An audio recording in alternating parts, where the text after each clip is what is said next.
Um, anyway, and then there's the other aspect of Mr. Beast, which I'm more curious to learn about, which is his burger business, okay? Because this is, from what I understand, Mr. Beast's burger business is actually, like, this is being looked at as, like, this has high f***ing potential, okay? Because, remember, Mr. Beast, yes, he has, I think, a physical location now, but Mr. Beast Burger, like, in its true essence, doesn't have a physical location, right?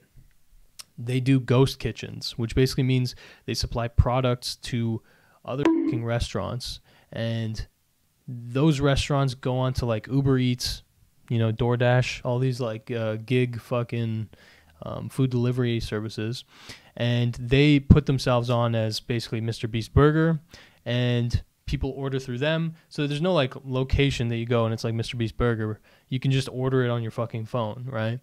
And so, yeah, I'm just curious about that business model. And this is being looked at, like, by companies as, like, a serious fucking interesting case study, right? Because this is a burger joint built off of a fucking personality who is at the absolute forefront of current technology. You know what I'm saying? Like, being the #1 basically YouTuber, right?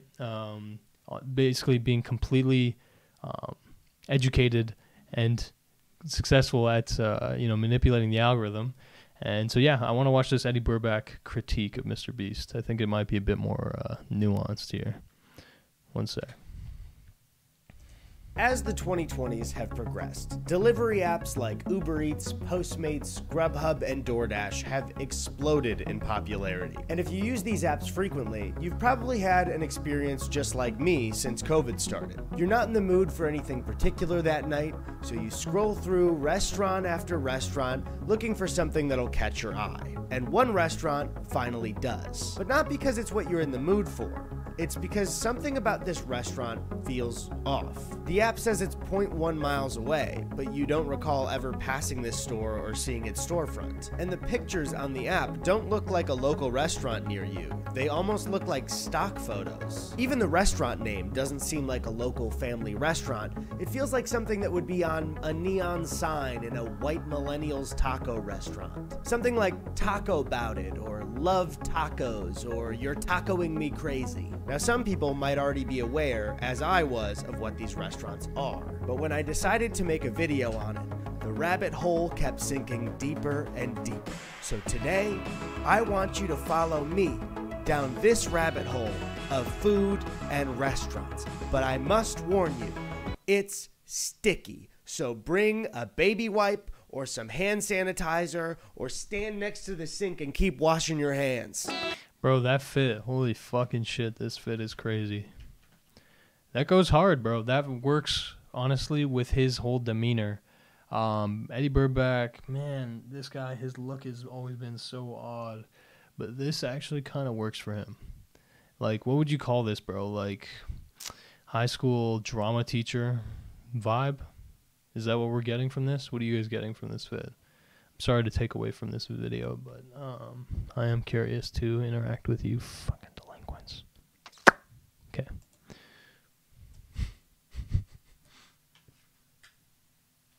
Oh, I watched this video yesterday because I do homework. That's awesome. That's what we like to hear. Mamma mia. There we go. You guys like my homepage? Crafted by none other than Dennis himself. Look at that shit. Beautiful. Doesn't get much better than that. Alright. Into the fucking content. I'm too horny to think of a name for that fit, bro. God damn, Stroop. Holy shit. Wow.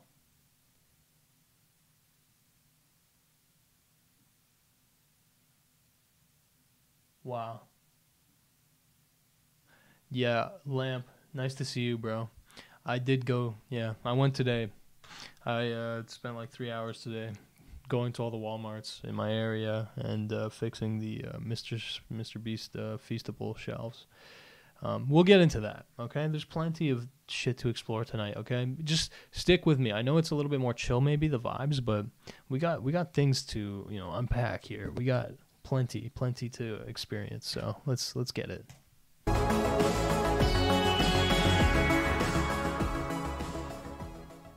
9:12 on your Monday. From Postmates to Uber Eats, even Grubhub, more people skipping eating out and bringing the restaurant experience home. But how that food is prepared is getting a big change. More competing companies are now teaming up using ghost kitchens to prepare your meals. Now, what is a ghost kitchen? Well, the definition can be a little bit broad and too general because the business model is very new and ghost kitchens come in a few different forms. But in YouTuber fashion, I have the Google definition. So apologies, I'm going to sound for a second like a 8th grader giving a book report. The Google definition of a ghost kitchen is a business operating from low rent or non-commercial premises that prepares food ordered online for delivery direct. You guys are not stupid. You got this. I believe in you.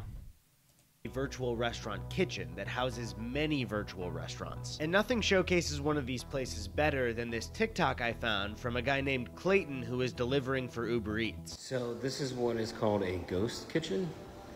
It is a select set of restaurants that are... The funniest ghost kitchen that I've heard about, by the way, is a guy just like, he would buy microwave meals and he would reheat them and like maybe add a little bit of window dressing to make them look a little bit better. And then he would just deliver them from his house. So he would literally just pop it in the microwave. Guy would show up, send it, boom. With like a, you know, three or four times the price. Which I'm doubtful that would actually work, but it might. Who the fuck knows if you live in a popular enough area. Let's see. Or if you live maybe in a not popular enough area. Anyway. Are featured. The food's cooked here. As an Uber Eats driver, you come up here, you select your restaurant. Mine was supposed to be Drunken Dumpling, and then my order was Omar here. And what's crazy is, then, for right now, I'm waiting. There's your order board, and then once that's ready, one of these lockers will unlock. What? Food will be ready. That's And this what? will become our future. I mean, it's already our present, but That's kind of this wild. will become like all food. Great. Yay, future technology. Now, there are definitely cases of one person owning a virtual restaurant kitchen, but these places are mainly owned by tech startups. So there is a chance that a pizza place that you get delivery food from and a Chinese food place that you also get delivery food from are not two separate restaurants, but one kitchen owned by the same company. But I started to wonder Right. how common these places actually were. Could I find one near my neighborhood? And I did. I won't be showing the address, but I sat down at my computer to look at delivery apps until I found a specific address that had multiple restaurants in it. And if you look here, as I started to go through just Uber Eats as an app, I started to find that this address had a lot of restaurants in it. If I were to ask you what you thought a lot of restaurants running out of one kitchen would be, it kind of depends on how familiar you are with ghost kitchens and virtual restaurants. So you might be thinking, I don't know, 2 is a lot of restaurants. Potentially 4. Could it be like 5 or 6? So I counted the individual restaurants on Uber Eats that came up for this specific address. And I found 10 restaurants running out of the same kitchen. Does that sound Damn. like a That's hustle, bro. That's grind. Nothing wrong with that. lot of kitchens to you? Because if it doesn't, I lied. There are 20 restaurants running out of this one location. That's a lot. And if you're thinking to yourself, that's not that many, I lied again. There are 30 restaurants running out of That's this a bit single much, I location. think. And one final time, No, I lied you're again. fucking with me, there dog. Are 44 restaurants on Uber Eats that all share this Bruh. one address. And you have food places ranging in completely different cultures and food types. There's a Bruh. dim sum place, there's a curry place, there's How burger the places, fuck? pasta places, They're pizza different. places. So it's basically just a bunch of different kitchens. Is that the idea? There's a bunch of different kitchens. They just don't pay for like any storefront. Chicken and waffles, taco places. And this was actually discovered by my girlfriend Chrissy. She started looking at individual menus in this one location and finding that some of the items looked really similar. So I picked a Oh. random item from one of the restaurants that was featured here. It's a restaurant called The Codfather, and I found a beer-battered cod sandwich for for $16.95. That looks so Right good. here it I want to says in the fucking description, swallow that, boy. It is a beer-battered North Atlantic cod, slaw, red and white cabbage, lemon herb aioli, and a brioche bun. So I looked at another obvious choice at the same address, at Sunset Beach Fish and Chips. And would you look at that? There's a beer-battered cod sandwich for Right, so it's the illusion of competition, where it's actually just a bunch of the same shit, just so that they can try and get as much attention on your fucking feed by filling up the slots with the different kitchens. Makes fucking sense. Wow. It's almost like these delivery apps, these gig economy type of things are easily exploitable. Crazy. $16.95. That is a beer-battered North Atlantic cod, slaw, red and white cabbage, lemon herb aioli, and a brioche bun. Interesting. 2 separate restaurants on Uber Eats, appearing to be completely separate businesses, selling the same item with the same description for the same price. The bun feels cheap for $16. Are they the same? Oh, yeah. Bro, for 16 bones, bro, let's talk about fucking inflation, bro. It's not good. Bro, you can't go to a restaurant in Canada and it not be like $20, you know what I mean? Like just eating like one meal that's not even enough, to be honest, for me, for a big big man like me. Yeah, 20 bones at least, bro. It's a fucking problem, man. Because, yeah, I mean, I make most of my meals, right? And of course, groceries are also getting more expensive. And yeah, man, it just sucks when the cost is like so obviously placed on the fucking lap of the consumers. You know what I mean? Especially when it's something as fucking fundamental as food, right? Like, this is a gripe. I don't fully understand the fucking mechanics behind this, so I'm not gonna really make any hard statements. But why the fuck do we pay tax on fucking food, bro? Why do we pay tax, especially on like healthy food, too? You know what I mean? Whatever. The thing we were saying about Mr. Beast with his fucking burger business. Let's see what Burback has to say. It's good. I now know what this fish sandwich tastes like. Legally, So it's good. I don't want to say that this is the exact same sandwich, but my taste buds are saying this is the exact same sandwich. Okay, so but it's still good food. So basically they're trying to game the system by what? By fucking having multiple stores, multiple restaurants that sell the same food just so that they can get more attention when people are scrolling, right? More like space for people to notice their products. Okay, let's see how he starts shitting on Mr. Beast now. Brands offer you an A to Z solution. All you have to do is choose the brands, the great celebrities that are going to become your market. I want to get back to VDC's website because they seem franchises. Hi, I'm With content creators and celebrities to create ghost franchises. Robert Earl, a fellow restaurateur and the founder of Virtual Dining Concepts. A ghost franchise is when one of these companies utilizes virtual restaurants and ghost kitchens around the country to instantly start up a national brand. So you pretty much snap your fingers and you have a fast food company across the whole country. These brands offer you an A to Z solution. All you have to do is choose the brands, the great celebrities that are going to become your market partners with you. And to get a look on how these ghost franchises start, we can look at the page on their website that advertises to creators that want to work with them. So this business model is advertised as a new way to connect with fans. Oh my god, I didn't know it was for the fans. This is such fucking like liberal cope, to be honest, when everything is positioned as if it's like you're actually doing a good thing by just basically capitalizing on people liking you. So step one is to create your vision. They give you a more intimate and experimental way to connect with your followers. Finally, I can get intimate with Mr. Beast by shoving a Beast Burger or a Carl's Deluxe down my gullet. Just absolutely gargling Beast-style fries. Then Those look like such shit, my friend. I mean, don't get me wrong, I would eat the shit out of them, but that looks weird. It looks rough. Then you work with them to create a menu. I would assume it's more so like, hey, you want to sell pizza? Do you want to sell pepperoni or sausage? Then they say to market the brand, to use your I would do a ghost kitchen Greek sausage. Hold me to that. Do we still have people watching me right now? Oh shit.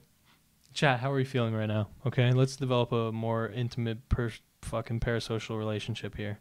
Did I tell you I have a Discord? Vodka drink every time I mention the Discord. I have a Discord. You should join it. All right, back to the fucking Eddy Burback. social following and platform to connect with your fans beyond merchandise. Use the food in your content. See, guys, it's about connecting to fans. Yeah, this is not just cope. a soul. This is straight up fucking cope. Let me hold your Greek sausage. Who said that? Who the fuck said that? I wonder who said that. That's Eric Andrew, isn't it? No. It is. Wait. Huh. Cell. Yo, Cell, are you Celery, a.k.a. Eric Boss, a.k.a. living at 719 New Mexico, Aurora Lane? Fuck. All right. Let me hold your Greek sausage. Eric, you're gay. Uncontroversial statement. Let's get it. Soulless way to cash in on your fans by selling them food that you didn't create. Thank you for the $1, Eric. Okay? It's not about making money. So let's see step 4. I gotta stop getting tricked by corporate speak. I thought Mr. Beast wanted to be intimate with me. I can't believe how confusing this Ghost Kitchen stuff is as a consumer. Because a few minutes after filming this, I got an email thanking me for my order from Mr. Beast Burger. The thing is, I didn't order from Mr. Beast Burger. I'm doing that later when I talk about Mr. Beast Burger. So I looked at the address in the email, and it happens to be the exact same address from where I got my NASCAR refuel wings. What? So they just thanked me for ordering from a completely different restaurant. And when I looked up the address, it just gave me Universal City Walk, which is the big mall outside of Universal Studios Hollywood. It didn't even match up with one of the restaurants there. It just looked like a vague point on one of the buildings. Did they make my wings in Universal Studios? Did the Minions make my wings? It seems like VDC can't even keep track of their own virtual restaurants. But if you're a content creator or a celebrity that thought it would be a cool Tyga Bites. Pauly D's Italian subs. idea to open up your own fast Mario's Tortas Lopez. food Okay. brand that doesn't inherently make you the devil. I mentioned Yeah, that's the thing. None of these critiques of Mr. Beast. It's like more, bro. The second you try to moralize this shit, it's like it's sticky. That's not even like. It's just hard. It's hard to be like, oh, he does fucking business. He makes a burger, so he's a bad guy. It's hard, okay? It's more like you want to be like, okay, well, all right. So he's promoting food that's like not good for you to kids. He's doing a system that basically lets him circumvent the traditional, ways of creating a restaurant where it's almost like there's no real restaurant. I mean, you got to do it through more of like sincere critiques, because when you say, man, this is such annoying shit, because Mr. Beast has this too where it's like a toxic kind of positivity vibe. Toxic positivity is, I think, very misunderstood. Toxic positivity is not like necessarily just like you are hurting, like you're hurting, but you're going to, just pretend like you're okay. Okay. Toxic positivity is more like, the way that I see toxic positivity rampant on fucking YouTube and in general is more so in the sense of like completely ignoring criticism and only focusing on like what you're doing right or like what you're doing that's good or whatever, you know what I mean? Toxic positivity is like raising up the voices that are like praising you and like, whatever, and then not acknowledging like the critics, right? Like at all.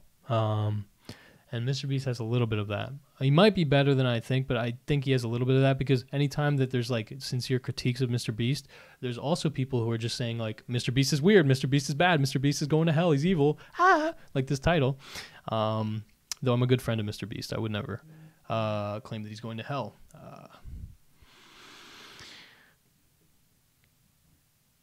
I would never. So, yeah, but since those two things come together, which anybody who does commentary videos would know, that criticism on the internet with mass amounts of people watching will always come with actual just negativity. You know what I mean? You can't separate them, all right? And people just see it, the negativity, and they're like, okay, the criticism, fuck off. You try to extract the criticism from the negativity, all right? And so, yeah, by ignoring the actual criticism, you make people kind of more sus, I would say, about you. And yeah, again, Mr. Beast will fucking kind of strawman it as if like everyone's just saying that I'm weird and like a bad guy. It's like, there's some legit critiques. And then other people will be like, oh, everyone, what the fuck is with all these people shitting on Mr. Beast? You know what I mean? Anyway, it's interesting. It's smart, to be honest. It's smart. I'm not even really hating on him. I'm just kind of observing like a little fucking voyeur idiot. 3 types of ghost kitchens before, and one of them is existing I need more restaurants. vodka. Now, these restaurants can be major chains or small businesses, and running these virtual restaurants out of a small business might help them keep the lights on. That additional revenue could be a lifesaver for them. The thing is, as I've been looking up stuff for this video, I would frequently get so lost trying to keep track of all the virtual restaurants. It would be hard to count how many virtual restaurants are in one location or where a virtual restaurant was located. Sometimes I would look up Mr. Beast burgers in my area, and when I went to the street view, they just didn't exist and also didn't have an address listed. And that's when I started to think, if I'm spending all day just trying to locate certain restaurants, how the hell are they doing health inspections for these places? Interesting. Actually, I didn't think about this angle. And that's when I stumbled on an article called "Do You Know Where Your Chicken Wings Come From?" by the Boston Globe. The article centers around the challenges that ghost kitchens have added to health inspection agencies in Massachusetts. Frequently, it seems that health inspectors in Massachusetts will find out during the health inspection that they're running multiple restaurants out of the same kitchen. Lexington's health director Joanne Bellinger even said, "It's like smoke and mirrors or a shell game. We license this particular restaurant, but on the side, they're running 6 or 7 other things." And they're constantly getting surprised by this because the article states, no one knows how many such operations are running in Massachusetts or nationwide, as there is no central entity that tracks them. And when health departments can't track where food is coming from, it makes it near impossible to track where a foodborne illness starts. Some defenders of virtual kitchens might say, well, if you have a kitchen that passed a health inspection, what's the harm in adding a... Bro, just let the small business people fucking make their food, man.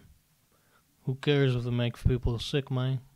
virtual kitchen you already passed. But what if your new virtual restaurant menu adds an allergen that your original menu didn't have? You now need to be inspected again to make sure you're not cross-contaminating and feeding somebody something they're allergic to. And not only is the FDA struggling nationwide to keep up with this technology, in spring of 2022, Needham's health department encountered a Thai restaurant that the department had closed for repeated health violations that then opened up as a virtual Thai restaurant under a new name. And this isn't just Massachusetts. ABC7 Chicago discovered something similar in their reporting. But what if your food comes from a restaurant with health violations? The I-Team found restaurants with some of the most serious violations. The Buffalo Wild Wings on 513 West Taylor Street near the South Loop houses the ghost restaurant Wild Burger. The restaurant had recent failing inspections with violations including 100 fruit flies throughout the establishment and no soap at a hand-washing sink. In follow-up reports, the restaurant fixed violations and passed inspection. It's really just a snowball with ghost kitchens because this problem also opens up a new problem, which is major restaurant brands pretending to be smaller businesses on delivery apps to get more business from you. Next on our list of fake-ass restaurants, you can tell. Look at the graphics. It's obvious.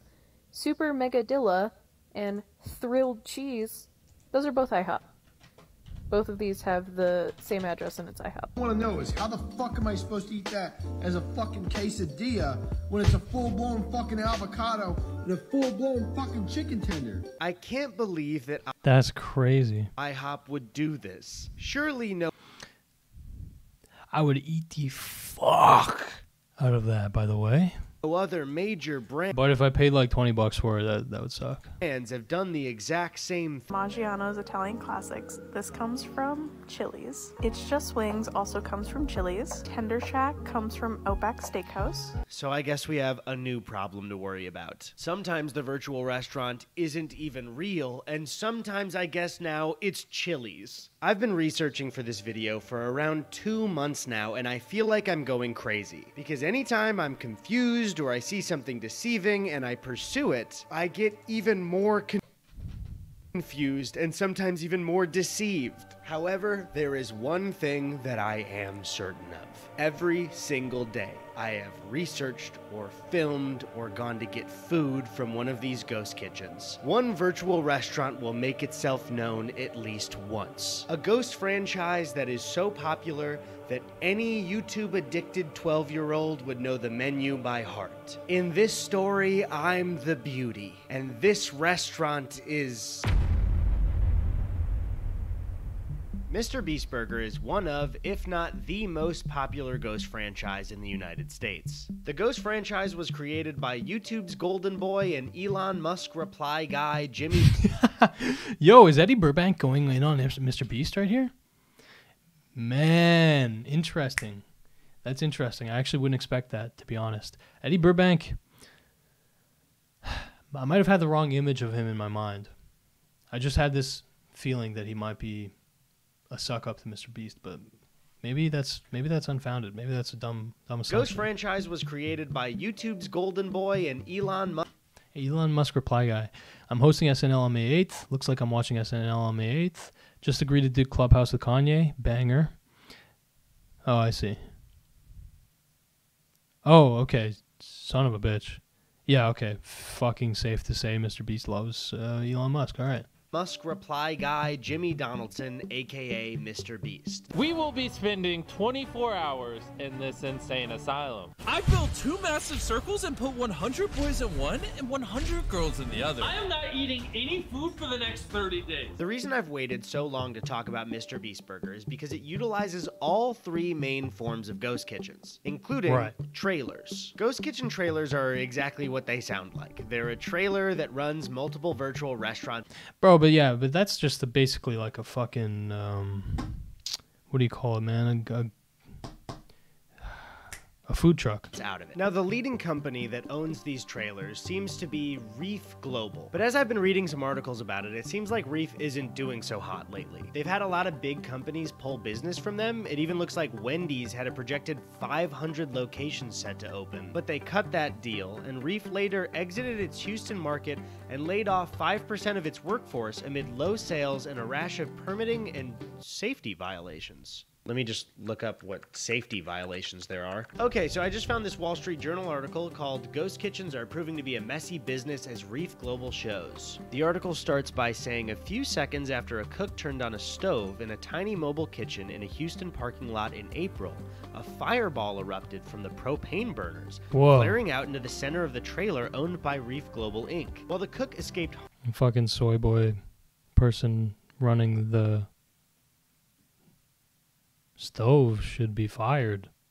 There shouldn't be any blowback on the company. That's not the company's fault. Harm, she happened to open a refrigerator at the same time that shielded her from the flames. It was the second such incident at the same Houston The second incident, okay, maybe. You know, fool me once, fool me then, you know. trailer in 4 months. The first one injured a different cook as flames scorched her face and gave her...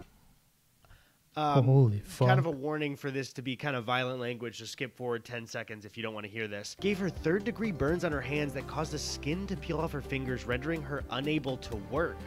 Wall Street Journal. Did you hear how bad her hands got burnt? How can she work? How can she contribute to the company? A similar fireball in San Francisco injured another Reef employee in the spring, according to the former Reef managers briefed on the 3 incidents. And on top of that, there's also an insider article about leaked Reef emails, where they're talking about nearly a full year of complaints from Mr. Beast Burger, where customers were served uncooked chicken and raw burgers. Mamma mia, bro. It's almost like if you pay your fucking employees literally like $7 to $10 an hour, whatever the minimum is in whatever state, that you're going to get a subprime product. Crazy, bro. Wild. Unskilled labor where you're paying literally the minimum. No incentive to give a fuck. This is not directly Mr. Beast's fault, and I'm sure this happens with regular fast food franchises. Certainly not Mr. Beast's fault, in my opinion. But this problem is a lot more difficult to solve.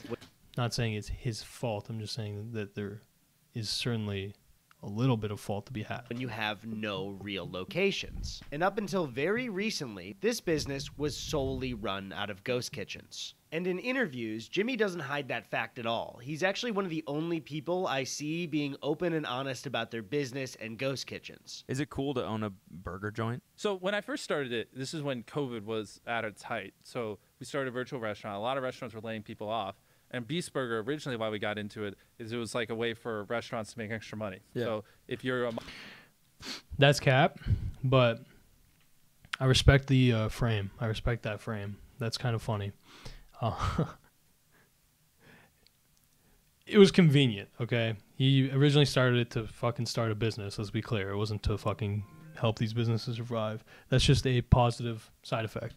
mom and pop, and you know that lockdowns, you can't even serve people in your fucking restaurant. Your revenue just cut in half. You could just start serving Beast Burger, and then anytime anyone within 8 miles places an order, you fulfill it. You get to keep a majority of the revenue. Yeah. Now that's a pretty noble motivation to opening up Mr. Beast Burger. But Jimmy just doesn't talk about the fact that they do this also out of existing restaurants that are major corporations, and the fact that they ran them out of reef trailers. Anyone, anywhere can just start serving Mr. Beast Burger. You just take our training course, order our ingredients and packaging, and then turn it on. Oh, it's a fucking...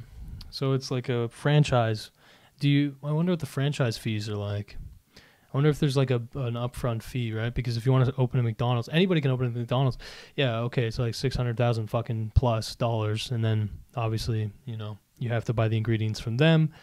Anyway, lot, you know, just saying anybody can open it is maybe a bit sus, but maybe it's true. I doubt it though. Like, what? Are you telling me you can have like 6 Mr. Beast burgers within the same fucking kilometer or mile?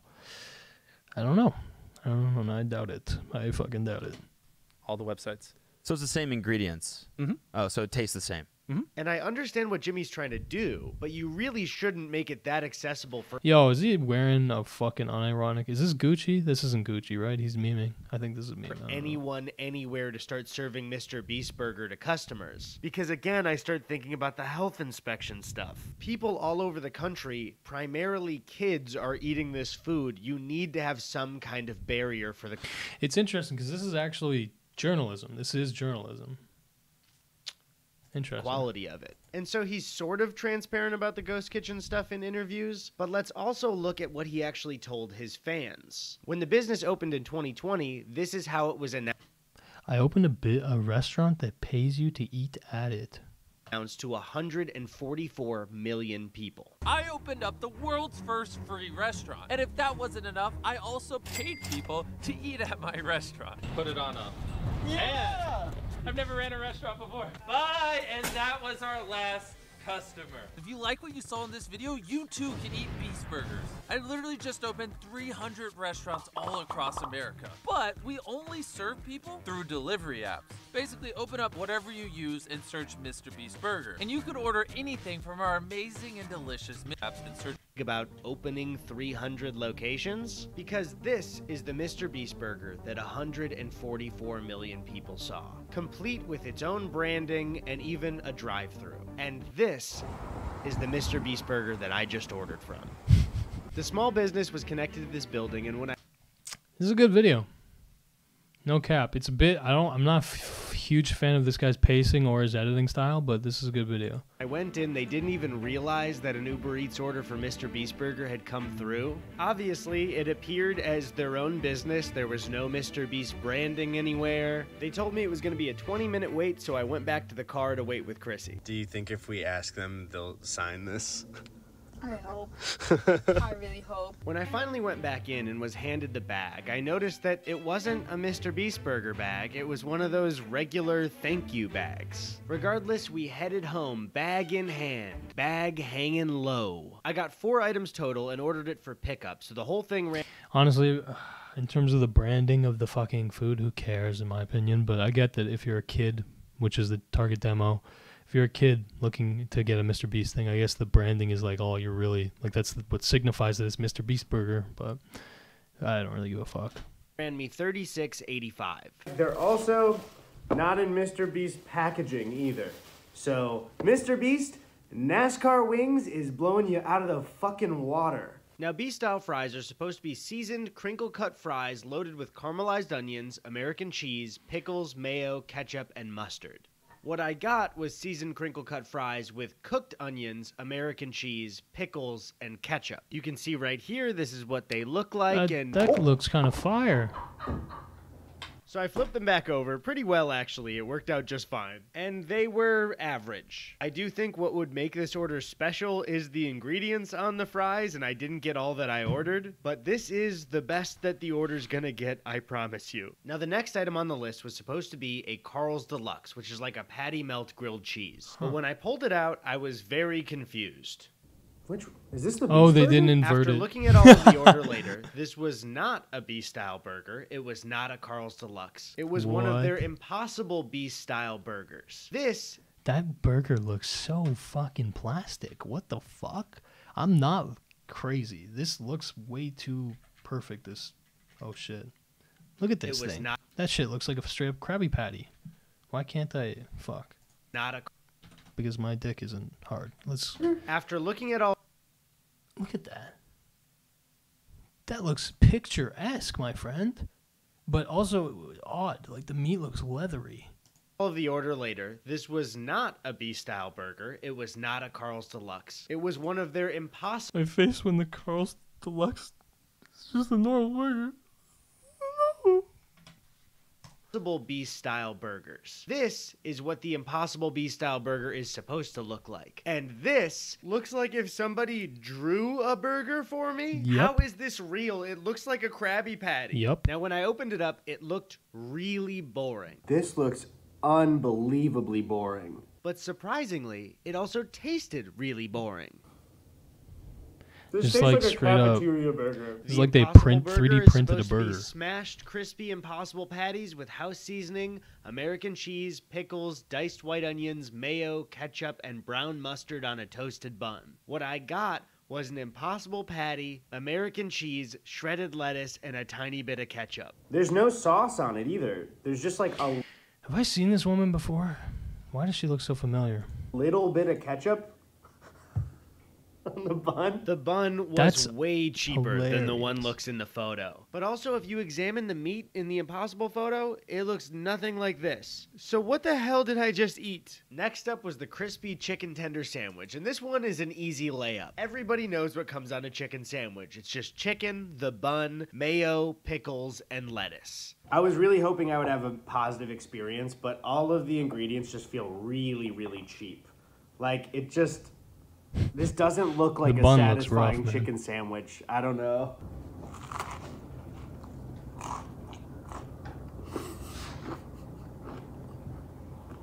It's Yeah, okay. so All right, I get dry. it. The food was What I- shit. the Beast-style Or it was just mediocre. burger.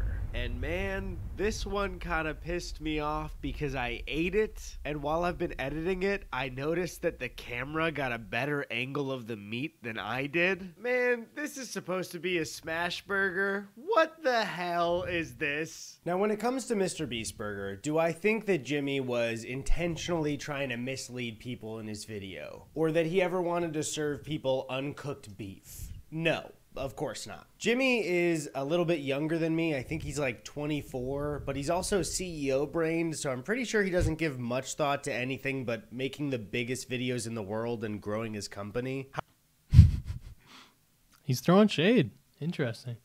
Subtle, though. Subtle. However, I will say that the quality of that food was really bad. That was probably, no exaggeration, the blandest fast food I've ever had in my entire life. So I think my one piece of advice to Mr. Beast that he's not going to listen to because I have less subscribers than him is Throwing shade at that toxic positivity, bro. Fuck. Just give a little bit more thought into the businesses that you're running, because the ghost kitchen stuff is really like the Wild West of food. And there are a lot of really young, impressionable people watching what you do, so you just gotta be a little bit careful with the businesses that you run. But that really got me thinking about the psychology of the ghost kitchen business. It really seems that a large...